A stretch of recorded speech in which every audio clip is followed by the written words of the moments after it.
Number two, when we talk about bilingual education, the goal is education. The end goal is not necessarily to learn Portuguese. This is the difference between a clinical and an educational approach to working with deaf children. Thirdly, we need to create a system in which deaf children have access to deaf adults who are professionally trained, and those who are in the deaf world. These are important concepts that the conference had begun with, and we have to do something more than just talk about them.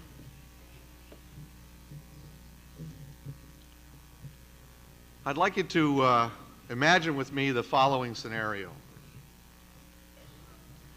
Suppose that I decided, because the United States is a powerful country, to make the rules and policies for all Brazilians. I chose a board of governors from the United States, Canada, and England.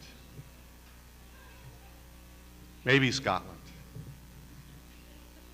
These are all English-speaking countries.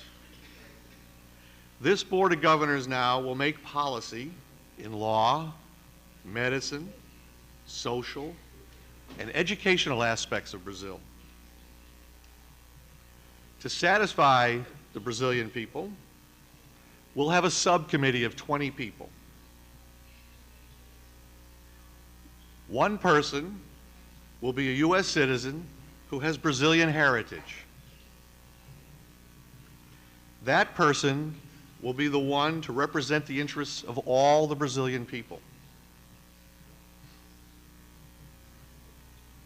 The first decision that this subcommittee will make is to ban Portuguese from the school and teach only in English.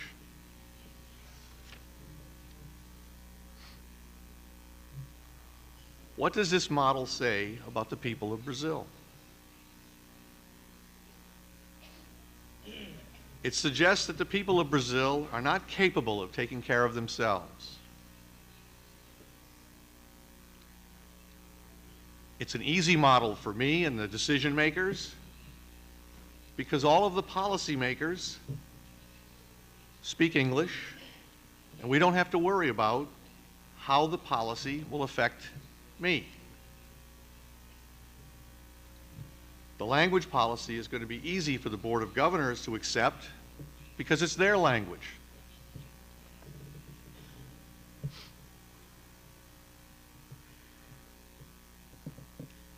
To implement the policy, we will hire only citizens from the United States, Canada, and England as teachers and administrators and lawyers and judges.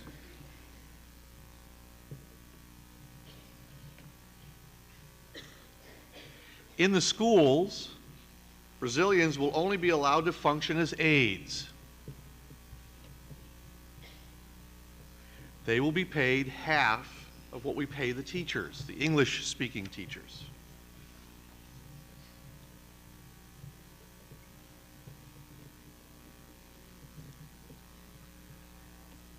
Then we decide that we'll implement a bilingual policy.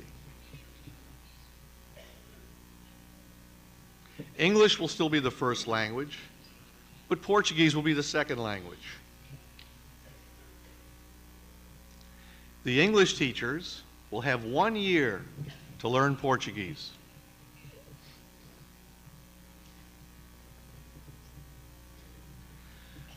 The aides in the classroom, the Brazilians, will only be allowed to use Portuguese at the direction of the teacher.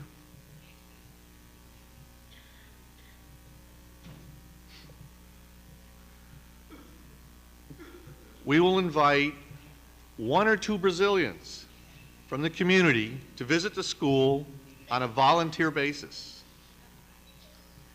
This will be the children's adult models.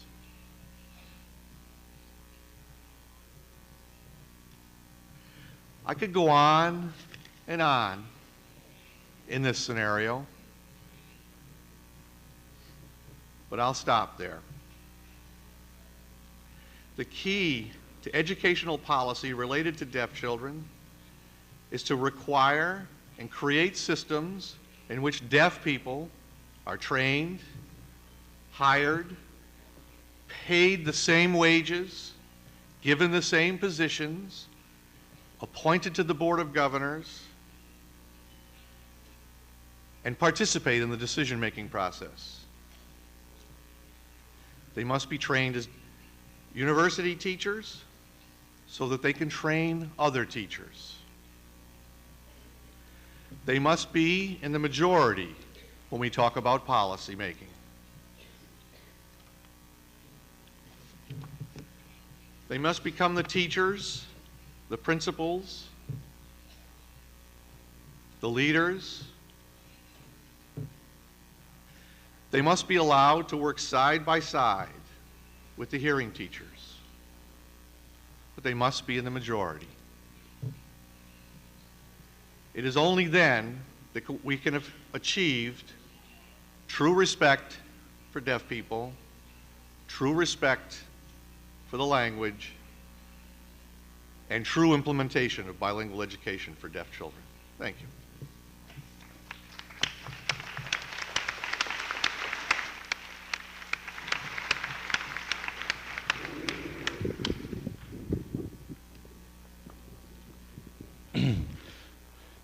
Muchas gracias, profesor Hofmeister. Seguimos ahora con la exposición de la profesora María Pilar Fernández de la Universidad de Barcelona, España.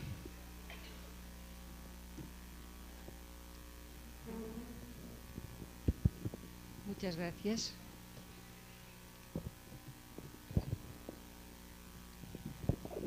En primer lugar, antes de comenzar, deseo agradecer al profesor Carlos Escliar la posibilidad de participar en esta mesa para traer nuestras experiencias.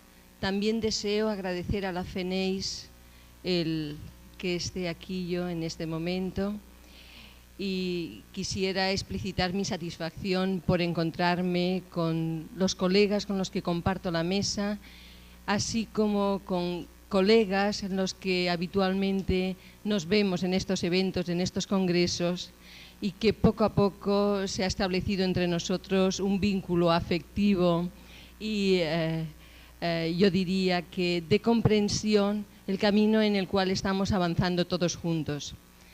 Quiero agradecer la acogida que los brasileiros me han hecho siempre, y desde aquí deseaba explicitarlo, porque ciertamente es un país muy acogedor. Para comenzar mi intervención, voy a indicar que con el breve tiempo que nos permite la participación en la mesa, apenas voy a poder explicar la situación que ha ocurrido en nuestro país, en España, con la experiencia de integración y de inclusión de los alumnos sordos en las escuelas ordinarias. Ustedes saben que España tiene ya una dilatada experiencia de lo que se denominó, entre comillas, integración de alumnos con necesidades educativas especiales en las escuelas ordinarias. En el caso de los alumnos sordos, esta experiencia ya tiene 14 años. Varias promociones de estudiantes sordos han acabado su escolaridad obligatoria y han salido de las aulas integradoras, entre comillas.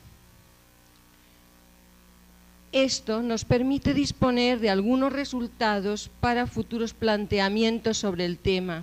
Me parecía importante traer el tema aquí, a demanda del profesor Escliar y de algunos amigos de Brasil, porque conocemos que en este momento la ley de educación y las políticas de educación en Brasil están, en cierta forma, plagiando nuestra ley española de integración.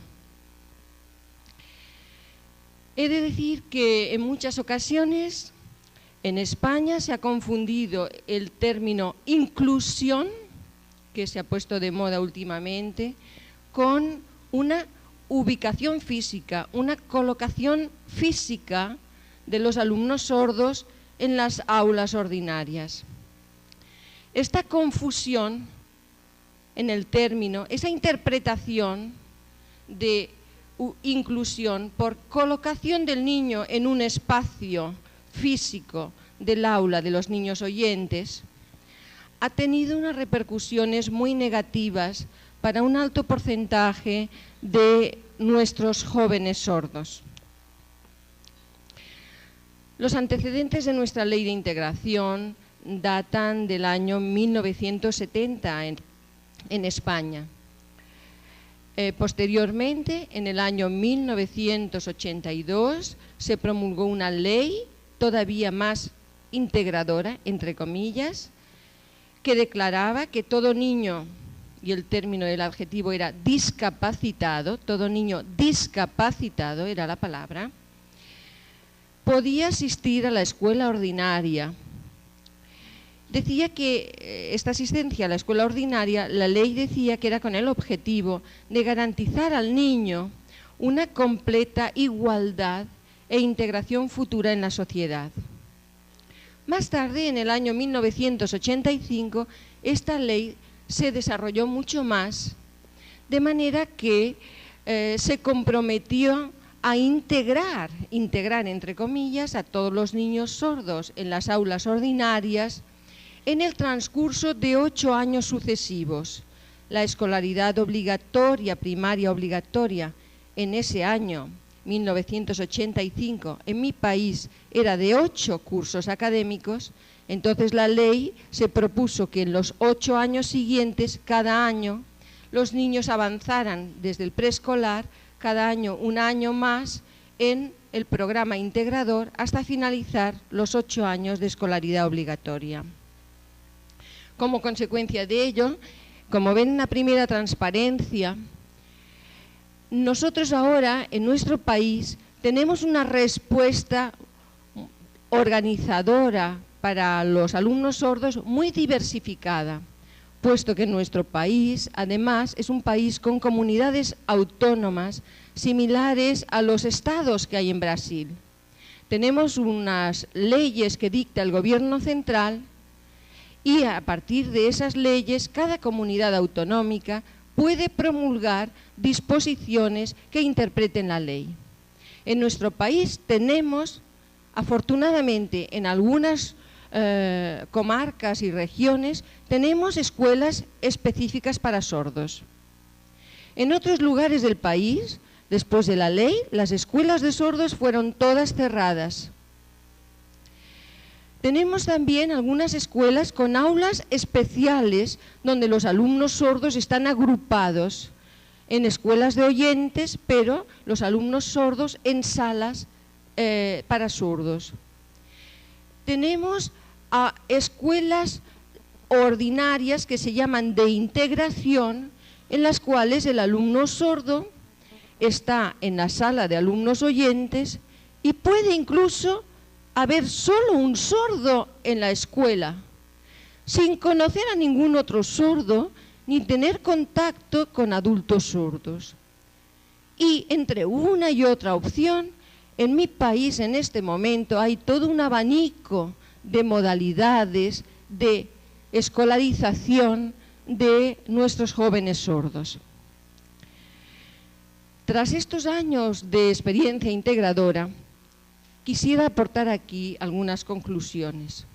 Los resultados son que son escasísimos los estudiantes sordos que han superado con éxito sus estudios secundarios y que han logrado alcanzar, acceder a la universidad. Para la mayoría de nuestros jóvenes sordos, el problema no ha sido resuelto, no solo comunicativo y también educativo, en el sentido que acababa de hablar el anterior conferenciante.